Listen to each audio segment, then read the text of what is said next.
Hi everyone, this is Dr. Butts. We're going to be talking about stress and adaptation, which is chapter 43 in your textbook. Here are your learning objectives for chapter 43. Use these to ensure that you have everything you need as you prepare for the upcoming exam. Basic concept of stress and adaptation are listed here on this slide. First, we have the term stress, which is a condition which human system responds to changes in its normal balance state. Everyone experiences and feels stress. It's part of life. Stress can be positive or negative. However, how each of us responds to stress is very unique. Health problems like an injury or an illness can increase physical and psychological effects of stress. A person's physical, emotional, and social well-being experiencing stress affects the response. The next term is stressors, and that's anything perceived as challenging, threatening, or demanding that triggers a reaction. These stressors can be internal, like an illness, hormonal change, or fear, or external, like loud noises, environmental temperatures, crowded spaces.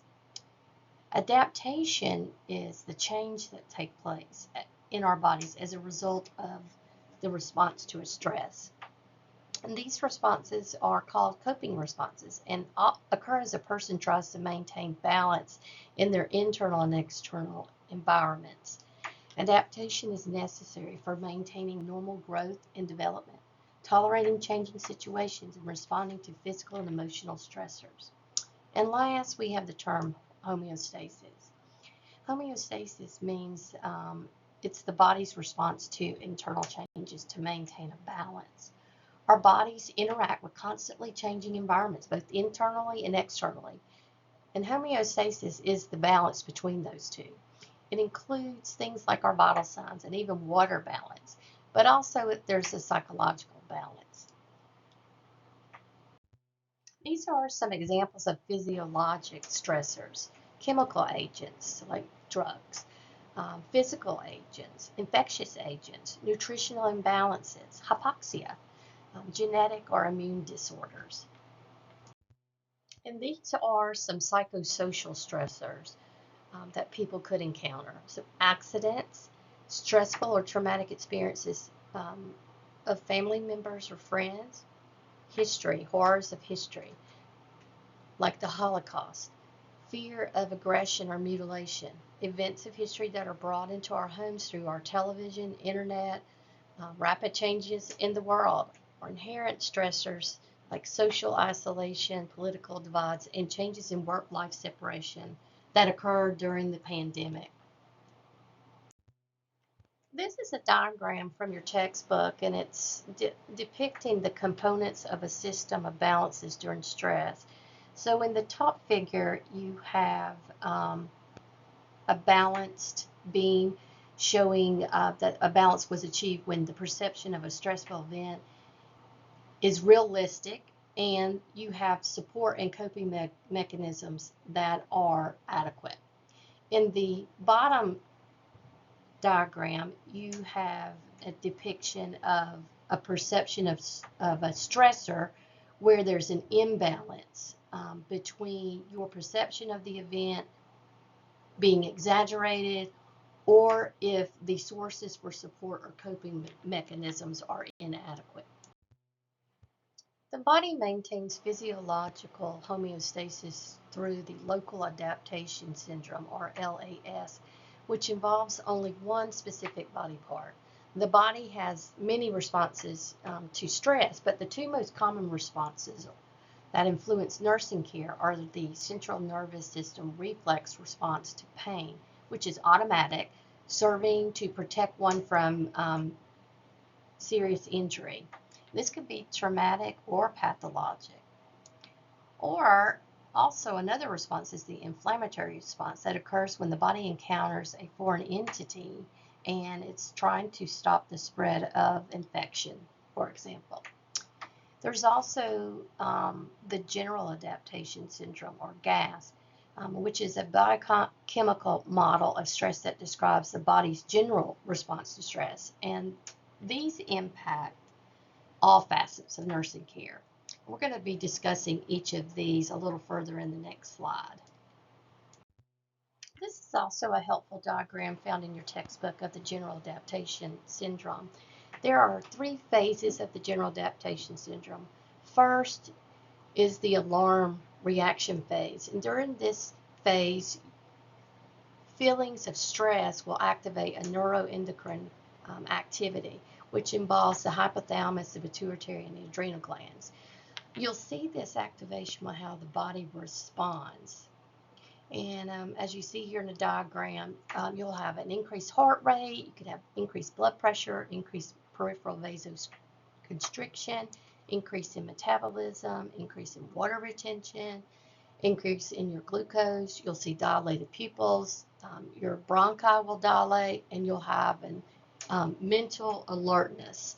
And this is basically the central nervous system's initiating the fight or flight response. During the next phase, you have the stage of resistance. And this is when the neuroendocrine activity returns to normal, activating the LAS, which is contained in one body system, will kick in and the body can return to homeostasis. However, if the stress cannot be managed and the body's ability to defend itself, then adaptive mechanisms are exhausted and can no longer respond to that defense. And the body will respond as it does in the alarm reaction. So the body's going to need time to rest and recover so that that can occur. And the consequences of that could lead to a stage of exhaustion, which is eventually vasodilation, blood pressure starts dropping, pulse is increasing, respirations are increasing. You start experiencing panic. A crisis could occur, and you've exhausted all of your defense mechanisms. Again, you can either have a rest and recovery period, or a severe extreme consequence could even lead to death. And this is a great slide for just pulling all of the phases together and providing you a description of each that we just discussed. You'll find this helpful for studying. In addition to physiological homeostasis, all humans need to feel love and belonging, safety and security, and a sense of self-esteem. And this is a balance or psychological homeostasis. When these needs are not met, or these needs are threatened, then psychological homeostasis is not in balance, and the body will strive to return to an emotional balance by using coping or defense mechanisms. If a person has the necessary resources, then adaptation occurs and the balance is maintained. If the resources cannot reestablish this balance, then stress occurs and you get a different degree of issues brought on by this stress. And it can cause an individual, depending on the number of stressor or the type of stressor, intensity, the timing and duration of a stressor, on what level of stress you do feel. Adaptation to stress depends on one's age, their developmental level, past experience, their support systems, coping mechanisms that you've learned. Adaptive responses include mind-body interactions, anxiety, and coping mechanisms. So the mind-body interaction are those that show a relationship between psychological stressors and physiological stress response. For example, if you're experiencing high anxiety or taking a final exam and you're needing a certain grade to pass the course, then this is presenting itself in the student possibly with physiological signs and symptoms such as diarrhea, nausea, rapid heart rate, and an inability to sleep. Our bodies perceive a threat and then starts reacting physiologically. One term that you should be familiar with related to this phenomenon is a psychosomatic disorder, which are illnesses one experiences when a person's body reacts in their own way to a prolonged stressor in a physiological way, but it's caused by a psychological issue. One of the most common human responses to stress is anxiety, and it can be experienced in different levels. So you have mild, moderate, severe, and panic, and you can see what this may present itself with an individual experiencing anxiety. Anxiety is a vague, uneasy feeling of discomfort or dread, and the source is often unknown or nonspecific. It also includes feelings of apprehension, which are caused by anticipating maybe a perceived danger. We mentioned coping mechanisms a few minutes ago, and there are different types of coping mechanisms people use to manage their stress. Many coping behaviors are learned based on their family or past experience or their sociocultural influences and expectations. And they were listed here. A few of these are crying, laughing, sleeping, cursing, physical activity, exercise, smoking, drinking, lack of eye contact, withdrawal, or limiting relationships. Another way of managing anxiety are task-oriented reactions, which are usually ones that are used when there are higher levels of those anxiety. This involves consciously thinking about the stressful situation and then acting to try to solve the problem, resolve a conflict, or satisfy your needs. First, we have attack behaviors, which occur when a person attempts to overcome obstacles to satisfy a need. They could be constructive or destructive. And then we may have withdrawal behaviors, which are those that involve physically withdrawing from the threat or emotional reaction, like admitting defeat or becoming apathetic or feeling guilty and isolated. And then finally, you have the compromise behaviors, which are usually constructive and often involve substantiating of your goals or negotiation to partially fulfill those needs. Another possibility related to stress and adaptation are the use of defense mechanisms, which are unconscious reactions to stressors. These protect a person's self-esteem and are useful in mild to moderate anxiety. These are some of the common defense mechanisms that you use. And if you look on page 1173, 43-2, there's a table of each of these defense mechanisms and their causes of use, and then an example of what that may look like. So you can look through those and add those to your notes, but for each one of these types of defense mechanisms. Stress plays a complex and dynamic role in the health-illness continuum, which represents a spectrum of ranging from optimal wellness to severe illness. Its effects can be either beneficial or detrimental depending on the individual's health status and how stress is managed. The effect of stress on the health illness continuum. In healthy people, stress, particularly acute or short-term stress, can act as a motivator and enhancer of performance. This type of stress is known as eustress, and it can boost resilience and problem-solving abilities. Stressful situations activate the brain to think creatively and try to find solutions. Improve cognitive function. Acute stress has been shown to stimulate the growth of new brain cells and enhance memory. It promotes personal growth. Facing challenges can lead to self-discovery and increased confidence. It may strengthen relationships. Sometimes stressful events often foster empathy and a deeper social connection. It may enhance physical readiness. The body's fight or flight response increases energy and alertness, preparing you to tackle demanding tasks. When managed well, stress can help an individual adapt to their environment, maintain homeostasis, and even prevent illness by encouraging proactive health behaviors like exercise, goal setting, and social engagement. However, there could be some negative effects of stress in sick or injured individuals. For those who are already ill or injured, the stress tends to have harmful effects and often exacerbates existing conditions, hindering recovery. Chronic or unmanaged stress can weaken the immune system, making it harder to fight infection, prolonging recovery. It may increase inflammation, which is linked to heart disease, diabetes, and autoimmune disorders. It can aggravate pain and musculoskeletal issues, especially in individuals with injuries or chronic conditions. It disrupts cardiovascular function, raising blood pressure, increasing the risk of heart attacks and strokes. Causes GI distress, such as nausea, diarrhea, and irritable bowel symptoms.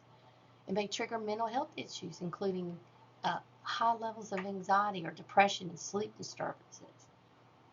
Stress has affects illness behavior, potentially leading to maladaptive coping strategies like denial, helplessness, or avoidance, which can delay treatment and worsen outcomes. Stress also affects the family. Family stressors vary by life stage and circumstances. Some common family stressors include financial difficulties or parental conflict or divorce resulting in changing of the family structure, illness or disability of a family member, death of a loved one, job loss or change in the job, moving, relocating, blended family dynamics, either from a remarriage or step parenting, child behavior issues, caring for elderly parents, overscheduling, and lack of work-life balance. These stressors can be acute, short-term, or chronic, and sometimes can even result in positive changes, like a new baby, or lead to crisis situation if the stress is not managed well. The term caregiver burden refers to the emotional, physical, and financial strain experienced by individuals who care for chronically ill, disabled, or aging loved ones. Types of caregiver burden are emotional toll, feelings of guilt, anxiety, depression, and isolation.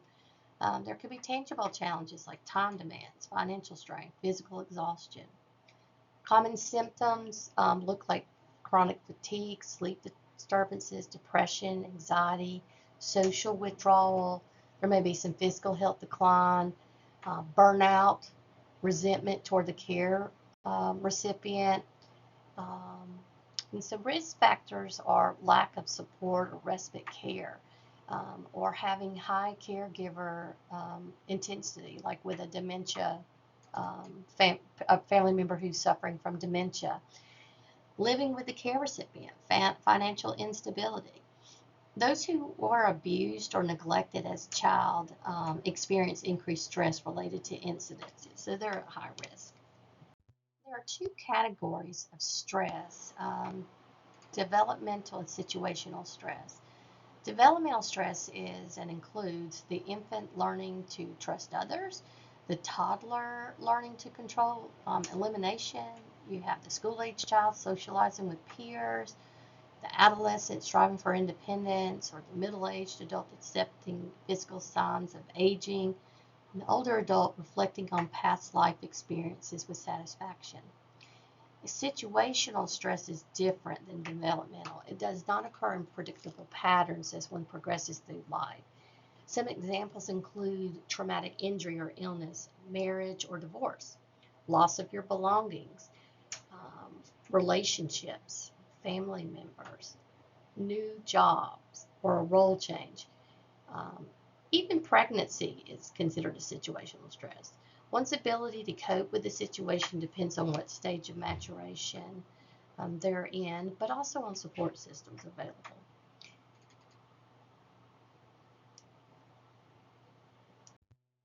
Stress and adaptation are affected by the source of stress, such as the types of stressors experienced and personal factors.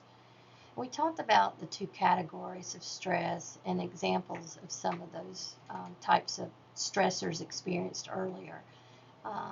One last area of factors affecting stress and adaptation include personal factors.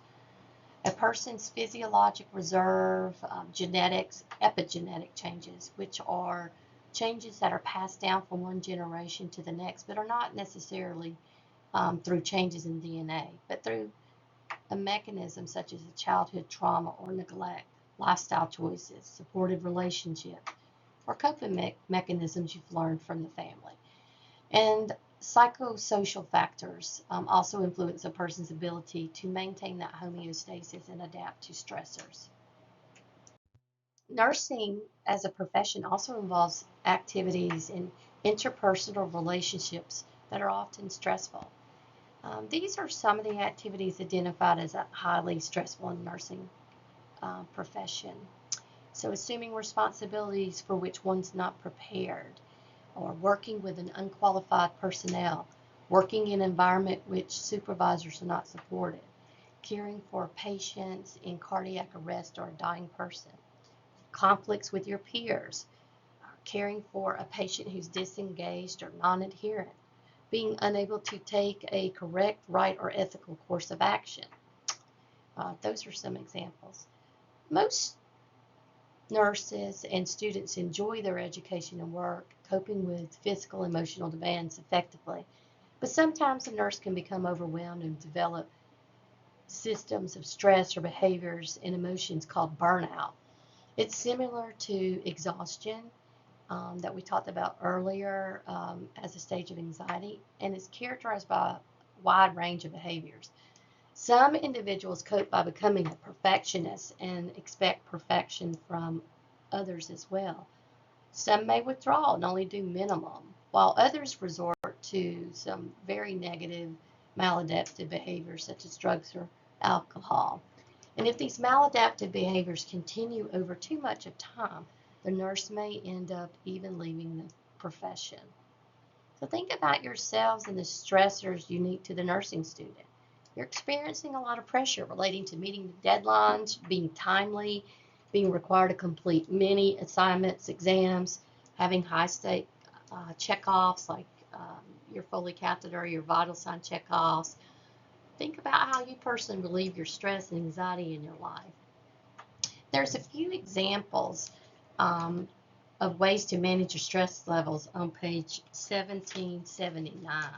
It's over there in the right column of box 43-1. And some of these are accepting changes that come with different parts and stages of your life as positive indicators of growth. Maintaining an open mind about change, changes that you can change and accept what you cannot change.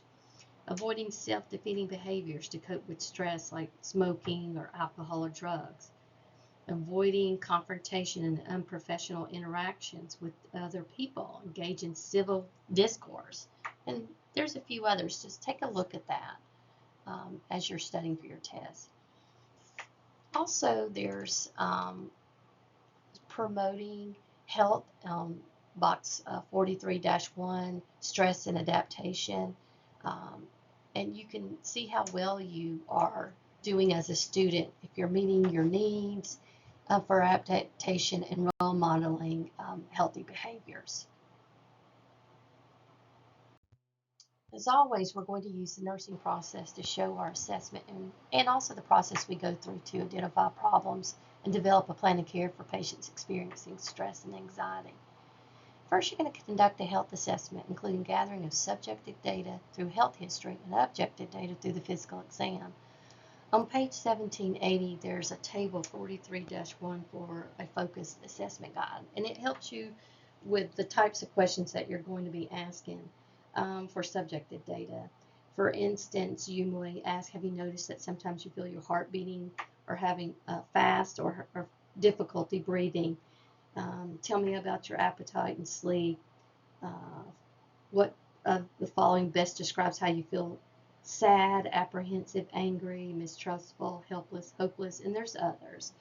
Um, and then there's also some objective physical exam areas that you are going to be looking for. Next, you're going to conduct the analysis of that assessment data, and you're going to identify problems and prioritize these based on the assessment that you gather. And that's also on page 1780 in the second box at the bottom of the page. You'll find some examples of some actual potential health problems and needs. For instance, anxiety and coping impairment are listed there. Then you'll move on and to the plan of care based on goals that you set with your patient and using evidence-based practice interventions. Some expected outcomes might be that the patient will demonstrate a decrease in the level of anxiety by verbalizing their feelings and using support systems. Another outcome may be that the patient can describe how they have experienced a reduction in anxiety and an increase in comfort. Some possible interventions might include exercise, rest, and sleep, good nutrition, encouraging the use of a support system, stress management techniques like relaxation or mindfulness, the use of anticipatory guidance, and guided imagery are some others. And then finally, you're going to move on and we will evaluate this plan of care based on the established outcomes. The plan of care is considered successful in general if the patient is able to verbalize causes and effects of stress and anxiety, or able to identify and use sources of support, use problem solving to find solutions to stressors, practice lifestyle habits that are healthy, and anxiety reducing techniques, or verbalize that there's a decrease in their anxiety and an increase in their comfort. During the implementation, you're going to implement that plan of care and work on reducing the patient's stress um, as much as possible. One area that we work on as a patient is admitted is by reducing their stress by asking questions about their culture, their diet preferences, language, asking about past experience with healthcare, concerns or stresses, provide information about the environment of the hospital so that they feel comfortable, discussing their rights. In the plan of care, it should include that person's wishes and address their needs, and we will provide information and education ongoing as their stay in the hospital proceeds. Some appropriate nursing interventions include teaching the healthy activities of daily living, use of support systems, and practicing stress management techniques. And we're going to talk about those in just a few minutes. As we've discussed, stress can create emotional distress and may produce physical signs and symptoms. These are some stress management techniques that may help a person who's experiencing stress or in distress. Relaxation is used to promote an opposite body reaction than the fight or flight response. It's helpful in allowing a person to get control of their feelings and their behaviors. It includes progressive relation, like tensing and then relaxing. Mindfulness is a practice that includes exercises such as meditation and breathing exercises. Anticipatory guidance that I mentioned before focuses on psychologically preparing a person for an unfamiliar or painful event. For example, the nurse will teach a patient about an upcoming procedure or surgery, preparing the patient for what to expect, and this reduces anxiety. Guided imagery allows the person to create mental images to concentrate on and become less responsive to other stimuli, even pain. And then finally, we have the crisis intervention. A crisis is a disturbance caused by an event such as a perceived loss or threat of loss or challenge that's interpreted as a threat to self. When a situation becomes a crisis, the person's usual methods of coping are ineffective. This leads to high levels of anxiety, disorganized behaviors, and an inability to function adequately. The person will try new methods of coping or redefine the threat. This may lead to a resolution of the crisis, but if it does not, then the situation may result in panic levels of anxiety. And these negative effects of stress can lead to serious issues for an individual. Crisis interventions are needed to reduce the damage to the person who's experiencing the crisis. The interventions could target physical or mental signs and symptoms. One method of crisis intervention is the SAFER R model.